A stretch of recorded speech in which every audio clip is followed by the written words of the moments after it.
चंद्रपूर शहरात दिनांक 1 ते 3 मार्च 2024 पर्यंत ताडोबा महोत्सव आयोजित करण्यात आला आहे। या महोत्सवामध्ये चांदा क्लब ग्राउंड येथे 3 दिवस सांस्कृतिक कार्यक्रमाचे आयोजन करण्यात आले असून या कार्यक्रमासाठी नागरिकांची मोठ्या प्रमाणात गर्दी होण्याची शक्यता आहे। याकरिता वाहतूक व्यवस्थेमध्ये बदल करण्याबाबत पोलीस अधीक्षक मोमक्का सुदर्शन यांनी अधिसूचना निर्गमित केली आहे। 1 ते 3 मार्च 2024 पर्यंत दुपारी 12 ते रात्री 12 वाजेपर्यंत वरोरा नाका ते मित्रनगर चौक तसेच पाण्याची टाकी ते वरोरा नाकापर्यंतचा मार्ग हा ताडोबा महोत्सवासाठी येणाऱ्या वाहनांखेरीज इतर सर्व प्रकारच्या वाहनांसाठी बंद राहील। तसेच सदर मार्ग नो हॉकर्स झोन म्हणून घोषित करण्यात येत आहेत।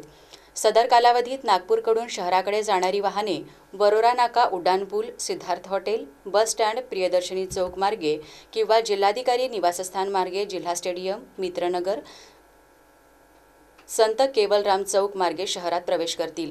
या ठिकाणी असणार पार्किंग व्यवस्था doctor Babasaheb Ambedkar college, Chanda club समोरील न्यू इंग्लिश दरगाह मैदान, चांदा क्लब समोरील चर्च मैदान तसेच कृषी भवन जवळील मैदान ट्रॅव्हल स्टँड या नियोजित ठिकाणी पार्क करावीत। नागरिकांनी सदर अधिसूचनेचे पालन करून प्रशासनाला सहकार्य करावे असे आवाहन पोलीस अधीक्षक मोमक्का सुदर्शन यांनी केले आहे।